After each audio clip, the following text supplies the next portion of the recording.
কেন্দ্রীয় সরকারই বলুন,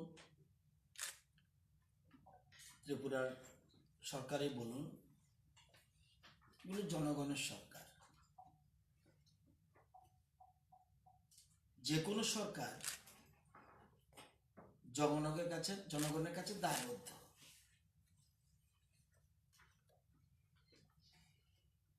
বর্তমান কেন্দ্রীয় সরকার এবং রাজ্য সরকার চায়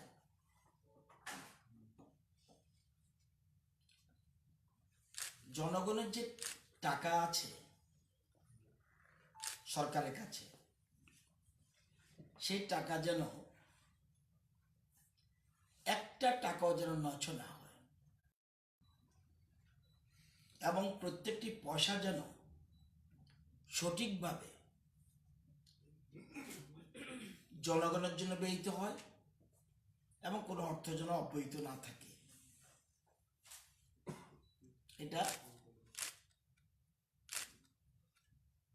রাজ্য সরকার এবং কেন্দ্রীয় সরকারের একটা বর্তমানে যারা রয়েছে তাদের দায়িত্ব কর্তব্য, এবং আমাদের রাজ্যের মুখ্যমন্ত্রী এবং কেন্দ্রীয় সরকারের প্রধানমন্ত্রী এই দিশাতে কাজ করে যাচ্ছেন। আপনারা জানেন রাজ্যে সেন্ট্রাল স্কিম রয়েছে, রিইম্বার্সেবল স্কিম রয়েছে। রিইম্বার্সমেন্ট স্কিমগুলি 4টা রয়েছে, সেন্ট্রাল স্কিম রয়েছে 127টা স্কিম রয়েছে, ফাইন্যান্স কমিশনের গ্র্যান্টস রয়েছে। কেন এই কথাগুলি বলছি পরে বলবো। কিছু কিছু স্কিম আছে, আপনি বাজেট বই পাবেন, সেগুলি বর্তমানে রিনেমড হয়ে গেছে। যেমন রাজীব আবাস যোজনা রিনেমড হয়েছে PMAY under urban development department. কিছু কিছু আছে ডিসকন্টিনিউড হয়ে গেছে, প্রয়োজন নেই, অর্থাৎ অবসলেট হয়ে গেল।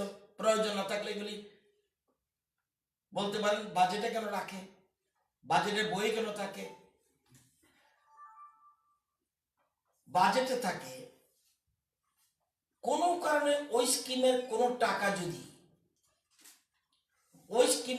টাকা যদি আনস্পেন্ড থাকে, আমি যদি বিধানসভা থেকে অনুমতি না নেই পরের বছরের জন্য, সেটাকে আমার খরচ করার ক্ষমতা নেই।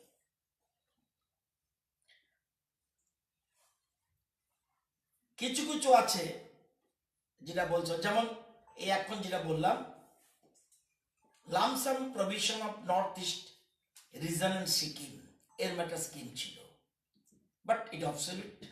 বলে তাহলে বাজেটে কেন রাখলাম?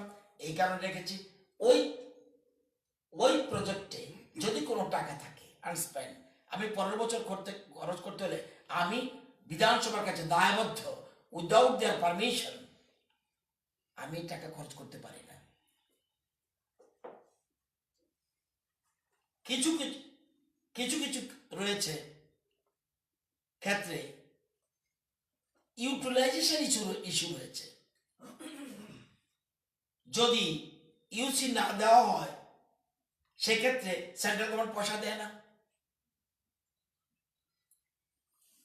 যেমন horticulture department, mission for integrated development horticulture, বহু বছর ধরে তৎকালীন সময় বামেদের সময়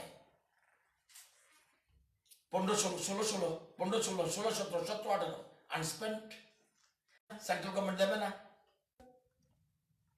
হয়ে গেলে তারপর রিকমেন্ডেশন হওয়ার পর টাকা রিলিজ করে। যেমন আজকের তারিখে, আজকে মিনস আজকে, টুডে, দীনদয়াল উপাধ্যায় গ্রামীণ কৌশল বিকাশ যোজনায় আজকেও ইন্সপেকশন চলছে ত্রিপুরা রাজ্যে, আজকেও টিম রয়েছে, টিম ইন্সপেকশন চলবে, তারপর রিপোর্ট দেবে, তারপর টাকা দেবে। আজকের তারিখে চলছে, আর টুডে ইটসেলফ আরেকটা জিনিস আছে, 6টা স্কিম আছে যেগুলি ডাইরেক্ট ডিপার্টমেন্টে টাকা দিয়েছে, যেমন হেলথের একটা, ফুড অ্যান্ড সিভিল সাপ্লাই 2টা, অ্যান্ড অ্যানিমাল রিসোর্স ডেভেলপমেন্টের 3টা, 6টা। তারপরে হচ্ছে আমব্রেলা স্কিম, যেমন আমার দপ্তরের Sarva Shiksha, RAMSA, support of education development including teacher training and adult education. এখন সব কিছু হয়ে গেছে, সমগ্র শিক্ষা অভিযান, কিন্তু আমি বাজেট বইতে আমার 3টাই রেখেছি। কেন রাখলাম? কারণ যদি আনস্পেন্ড থাকে আমি খরচ করতে হবে, সেই জন্য এটা আমব্রেলা স্কিম, সব চলে এসছে, এখন আর ওই নামে টাকা আসবে না। বুঝতে পেরেছি? সর্বশিক্ষার নামে টাকা আসবে না, যেমন রামসার নামে টাকা আসবে না, এই যে বাকিগুলি বলছি টাকা আসবে না, আমব্রেলা স্কিম। আসুন শেয়ার অফ ট্যাক্সেস আরো বলবো, এর আগে বলে নেই কেন এতগুলি কথা বললাম। সাংবাদিকদের গণতন্ত্রের চতুর্থ স্তম্ভ, তাদের রাইট আছে, রাজ্য সরকার দৃষ্টি আকর্ষণ করে দেওয়ার রাইট, না করলে আমরাও তো অলস হয়ে পড়ব। কিন্তু কোন কোন সংবাদ মাধ্যমের কোন কর্তা ব্যক্তি যদি ওভারটাইম খাটে এবং অসত্য তথ্য দিয়ে রাজ্যের মানুষকে বিভ্রান্ত করে, তাহলে মুশকিল। আমার ধারণা অজ্ঞতার কারণে হয়েছে। Budget is not easy thing. Budget সবকিছু বুঝে ফেলবো, নট সো ইজি। 27 বছর বিধানসভা আছে, ভালো করে বাজেট বুঝুন, কঠিন জিনিস। কটা ব্যক্তি বাজেট বুঝে? অফিসার হলে বাজেট বুঝে ফেলবে, সাংবাদিক হলে বাজেট বুঝে ফেলবে, নট সো ইজি থিং। এখনো ক্লাস 3 এমপির কাছ থেকে শিখি, যতদিন বাঁচি ততদিন শিখি। আমি সাংবাদিক হয়ে গেছি, আমি বাজেটের সব কিছু বুঝে ফেললাম।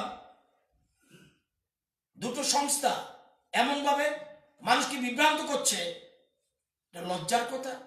তারপরে নিউজ করো, ওয়েলকাম আমরা করি, কিন্তু যে দপ্তর সম্বন্ধে বলেছে সেই দপ্তরের রিয়াকশন নেওয়া উচিত ছিল। দেন ইজ এ কমপ্লিট নিউজ।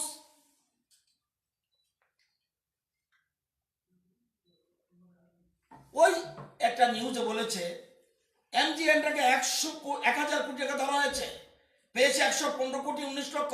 কোথা থেকে উনি পেল? এবং বরঞ্চ আমাদের সরকার আমরা সবচেয়ে বেশি 1000 কোটি টাকার মধ্যে এই যে নিউজটা দিয়েছে সম্পূর্ণ মিথ্যে, বিভ্রান্তকর এবং বিভ্রান্ত করার অপচেষ্টা। আমরা পেয়েছি 676 কোটি 91 লক্ষ। অতীতে কোনোদিন ওদিন ডিসেম্বর এত টাকা পায়নি।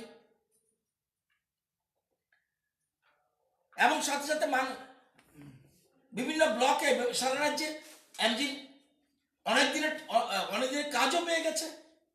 আরেকটা জিনিস হলো শেয়ার অফ ট্যাক্সেস। বহু পণ্ডিত ব্যক্তি আছে, আমি বলি না আমি পণ্ডিত। অনেকে বলে শেয়ার অফ ট্যাক্স টাকাটা কিভাবে আসে? কেন্দ্রীয় সব ফাইন্যান্স কমিশনগুলি সুপারিশ করে। কি সুপারিশ করেছে? 42% টাকা রাজ্যগুলিকে দিতে হবে। তার মানে কি 42% আমি পাবো? Not correct. এই 42 কত পার্সেন্ট ত্রিপুরা পাবে? This is the question. অনেকগুলি প্যারামিটার আছে। কি প্যারামিটার? যেমন রয়েছে লোকসংখ্যা, ইনকাম ডিস্টেন্স, তারপর ফরেস্ট কভার, বিভিন্ন বিষয় রয়েছে। এবং যেটা যেমন 100 টাকা আদায় হলো, এই 100 টাকা 0.64 পয়সা পাবো আমি। 0.64 পয়সা লিখে দিলাম। শেয়ার অফ ট্যাক্সেস, ট্যাক্সেস এরকম হয় না, ট্যাক্সেস যা আদায় হবে তার মানে কি আমি বাজেট ধরে রাখবো তো বেশি ধরে রাখবোই। আমার আদায় না হলে তারা কোত্থেকে দেবে? সেন্ট্রাল গভর্নমেন্ট যে টাকা কালেকশন করবে তার থেকে তার কালেকশনের রাজ্যের ভাগে যেগুলি আছে রাজ্যের 42% মধ্যে আমি পাবো 0.642, তার মানে 64 পয়সা। তো আর সাধারণত এই শেয়ার প্রতি এবং দেখবেন মার্চ মাসে একসাথে 3টা কিস্তি আসা পড়ে, শেয়ার অফ ট্যাক্সের মার্চ মাসে 3টা কিস্তি আসে পড়ে।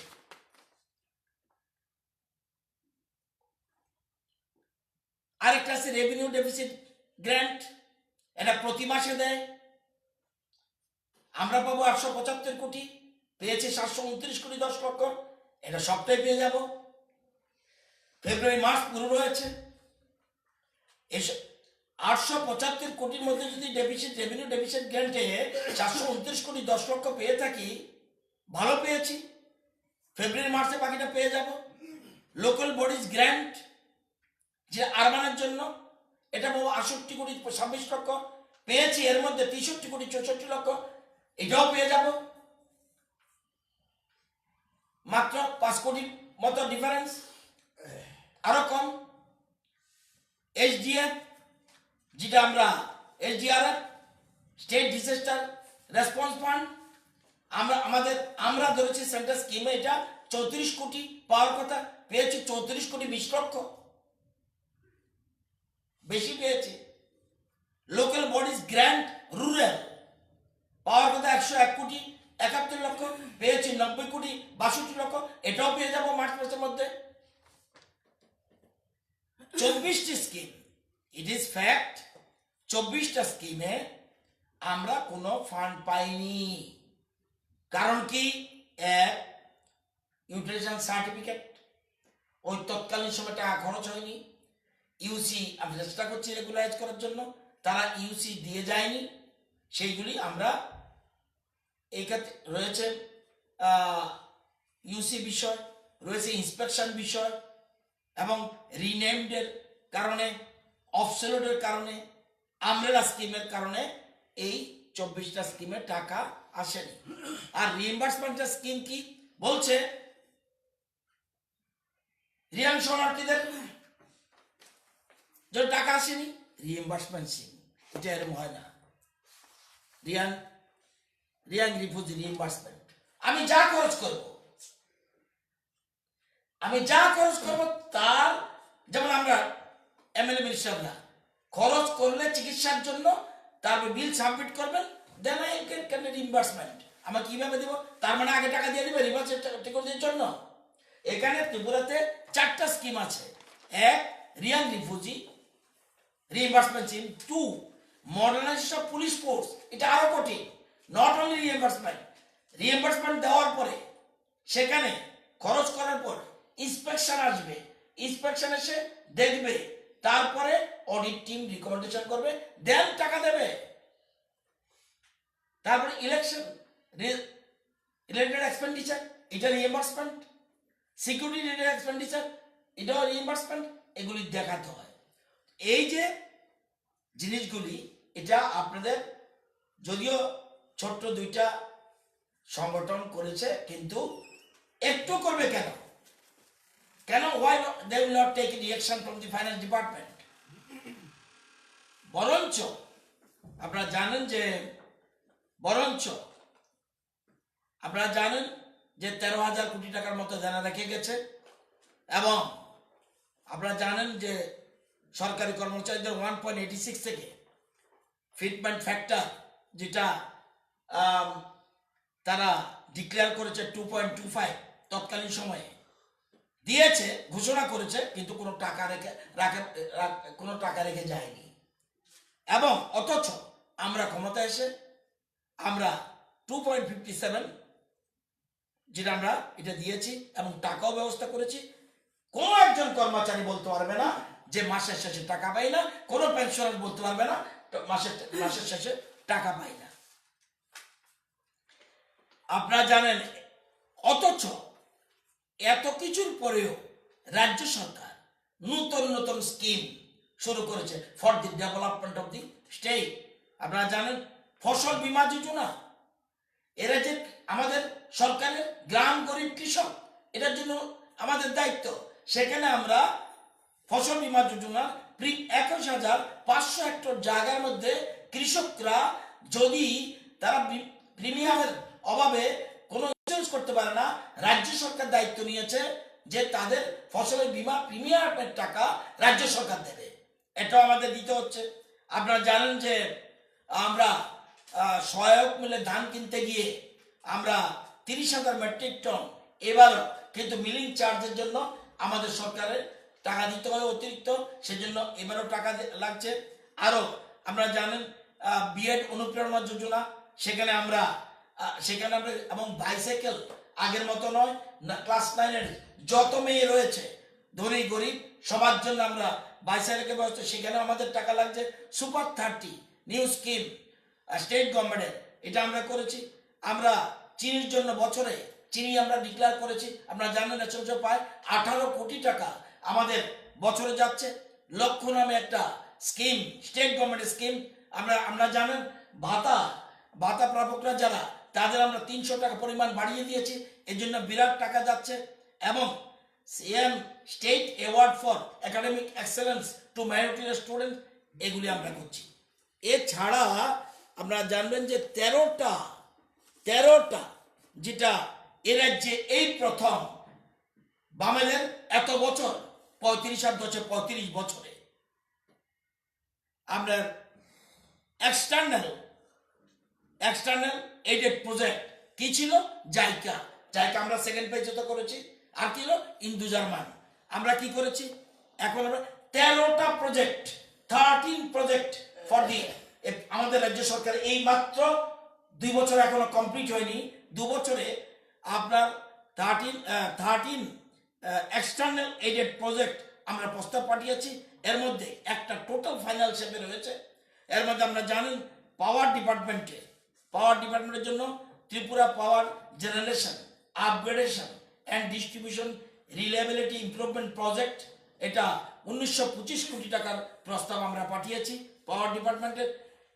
টিডিডিসি ট্যুরিজমের জন্য আমরা 500 কোটি টাকার development of tourism infrastructure and improvement of road connectivity different tourist destination in the state of Tripura, এর জন্য আমরা 500 কোটি টাকা প্রস্তাব পাঠিয়েছি। আরবান আমাদের স্মার্ট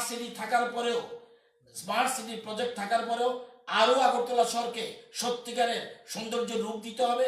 সেই জন্য Agartala smart city project Asian development ব্যাংকে থেকে 500 কোটি টাকার আমরা প্রস্তাব পাঠিয়েছি। ফরেস্ট ডিপার্টমেন্ট, আমরা জানেন যারা ফরেস্ট ডুয়েলার্স আছে গরিব মানুষ, তাদের ক্যাপাসিটি বিল্ডিং এর জন্য আমরা ফরেস্ট ডিপার্টমেন্টের scheme for augmentation of returns through high value products and key interventions of forest mission সার্থক, এটা একটা প্রকল্প 1630 কোটি 1630 কোটি একটা প্রস্তাব পাঠিয়েছি। আরবান ডেভেলপমেন্ট ডিপার্টমেন্টের আমরা জানেন infrastructure of development of 7 district headquarter, এর জন্য এশিয়ান ডেভেলপমেন্ট ব্যাংক 1650 কোটি টাকা 1650 কোটি 84 লক্ষ টাকার একটা প্রস্তাব পাঠিয়েছি।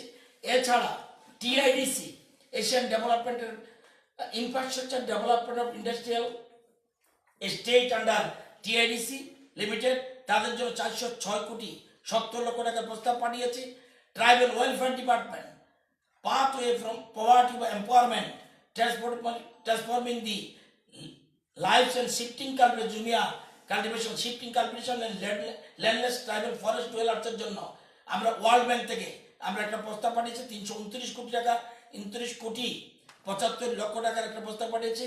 ফরেস্ট ডিপার্টমেন্ট আরেকটা প্রস্তাব, এটা climate resilience of forest ecosystem biodiversity climate adaptive capacities in Tripura, এটার জন্য KFW একটা নতুন একটা বই, এটা ইন্ডো জার্মানের মতনই এটা একটা স্কিম পাঠিয়েছি, সেখানেও 204 কোটি 55 লক্ষ টাকার টিম পাঠিয়েছি। Public works department WR water resources flood management programme of different rivers streams in Tripura, সেক্ষেত্রে আমরা এশিয়ান ডেভেলপমেন্টের কাছে 1405 কোটি 70 লক্ষ টাকা প্রস্তাব পাঠিয়েছি। Forest department development of river catchments of Tripura for climate change adaptation, conservation of biodiversity and sustained livelihood by harnessing the landscape in Tripura, এটা জাইকার জাপান ইন্টারন্যাশনাল কোঅপারেশন এজেন্সি তাদের কাছে 1000 কোটি টাকার প্রস্তাব পাঠিয়েছি।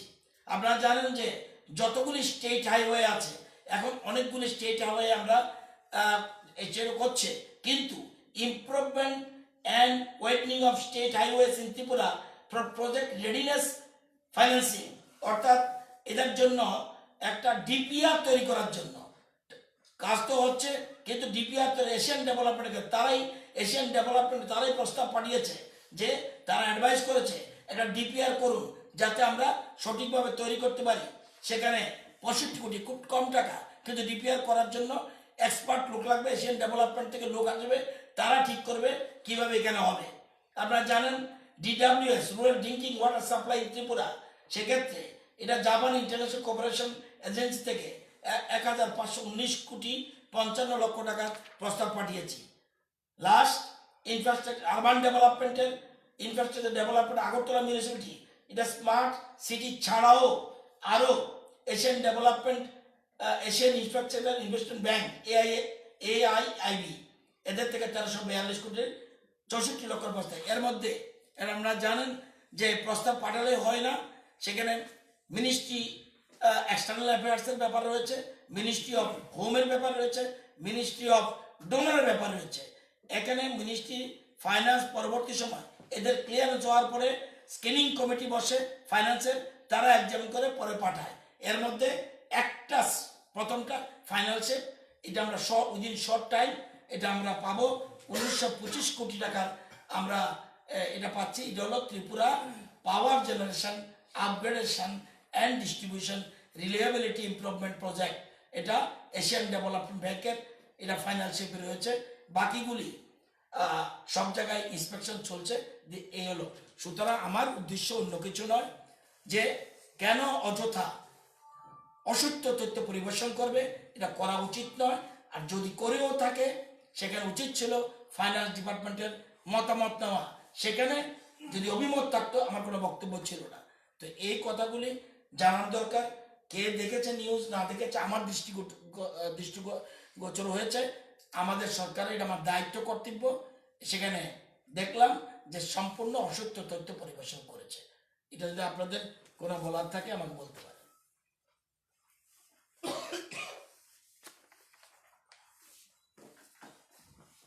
একটাই প্রশ্ন, রাজ্যে কি ফিনান্সিয়াল ক্রাইসিস কিছু আছে? আমরা দেখছি না। যে স্কিম এমনি দেনা আছে, এক্ষেত্রে যদি বলেন ক্রাইসিস আছে। 13,000 টাকা দেনা, 13,000 কোটি টাকা দেনা, এটা তো আমাদের তো লায়াবিলিটি, এটা তো অস্বীকার করতে পারবো না। সরকার এসছে, সরকার কাছে এই দায় এটা ঘাড়ে চেপেছে।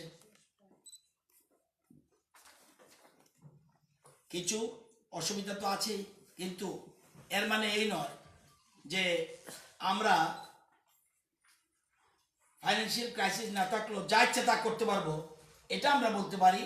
এই সরকার প্রতিটি পয়সা হিসাব দেয় এবং একটা পয়সাও যেন বাজারে দেখবেন আমরা অন্যান্য সময় কি দেখি, যে বলছে একটু আগে 15, 16, 16, 17, 17, 18 3 বছরে ইউটিলাইজেশন সার্টিফিকেট দেয়নি, তাহলে সেন্ট্রাল গভর্নমেন্ট তো টাকা দেবে না। এখন আগের মতো নয়, যেমন ইচ্ছা খরচ করো, এটা সুবিধা নেই।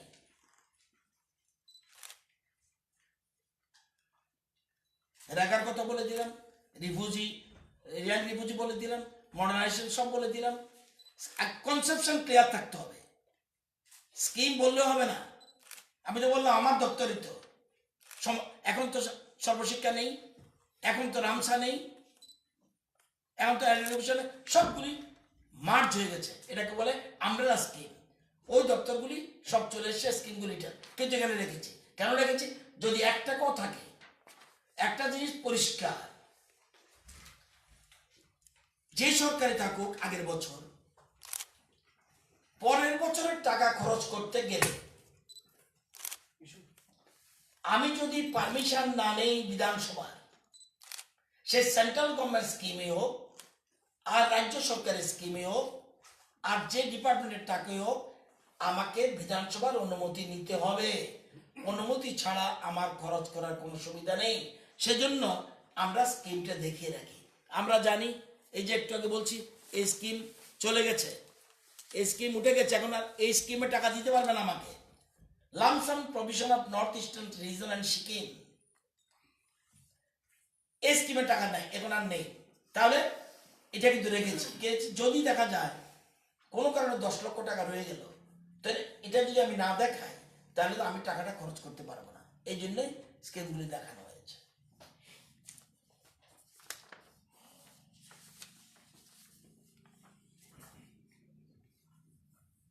নিউজে তো 54টা প্রকল্পের কথা বলা ছিল। সবটাই ভুল বললাম তো। ওই যে 54 ধরেছে, ওই যে বলছি যেমন যেমন মডার্নাইজেশন দেবে না তো এরকম টাকা। 4টা আমি যেমন বললাম, ও 6টা আবার বলছি ডাইরেক্ট পাঠিয়ে দিয়েছে। এআরডি 3টা, ফুডের 2টা ডাইরেক্ট চলে এসছে। তাহলে স্কিমের কাছে থাকবে না টাকাটা, ডাইরেক্ট ডিপার্টমেন্টকে দিয়ে দিয়েছে। ফাইন্যান্স এই বইটা ছাপিয়েছে ফাইন্যান্স। অনেক স্কিম আছে ডাইরেক্ট চলে আসে। এমজিএন ডাকের কথা বলে দিলাম, রিয়াং রিফিউজি বলে দিলাম, মডার্নাইজেশন অফ পুলিশ ফোর্সটা বলে দিলাম, এবং আমরা স্কিম বলে দিলাম, মার্জার স্কিম বলে দিলাম। এগুলি বহুত বিষয় রয়েছে। এট এ গ্ল্যান্স এরকম তথ্য কি পাওয়া যাবে যে 17-18-তে in all sources government of India থেকে স্টেট গভর্নমেন্ট কত টাকা পাইছে, 18-19-এ কত পাইছে, 19-20-তে এখন অবধি ডিসেম্বর অবধি কত পাইছে, মানে টোটাল টাকা দেখ, লাগবে দুই দিন লাগবে। সবচেয়ে কঠিন বিষয়, সাংবাদিক বন্ধুরা মনে করতে পারে বা আমি মনে করতে পারি কাজটা সোজা, ভীষণ কঠিন, ভীষণ কঠিন।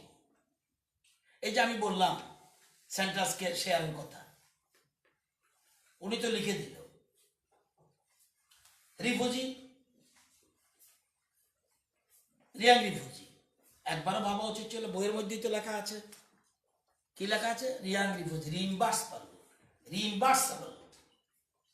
তারা টাকা দেবে কেন? আমি যখন হিসাব দেব এই টাকা আমি খরচ করেছি, দেন টাকা দেবে।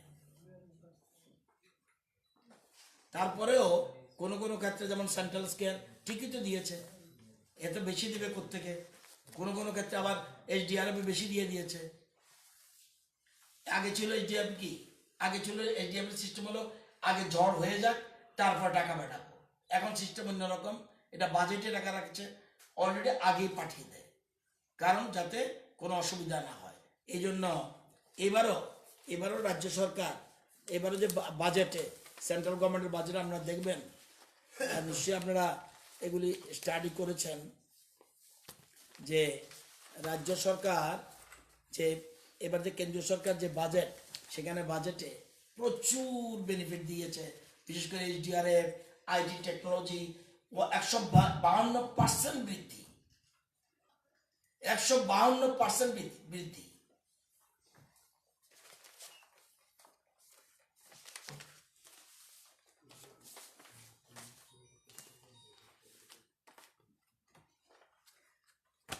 আর ওইখানে তো খরচ না করলে কেন বলছে নজিরবিহীন অর্থ সংকট। তার মানে কোন কর্মচারী বেতন পাইল না, কোন ভাতা প্রাপক ভাতা পাইল না, কোন ভাতা প্রাপক টাকা পায় নাই, কোন পেনশনার ভাতা পায় নাই, পয়সা পায় নাই, বরঞ্চ আমরা নিউ স্কিম দিয়েছি, ভাতার পরিমাণ বৃদ্ধি করে দিয়েছি। সেই জন্য ইচ্ছা করলেই আমার 50,000 কোটি তো আমাকে দেবে না।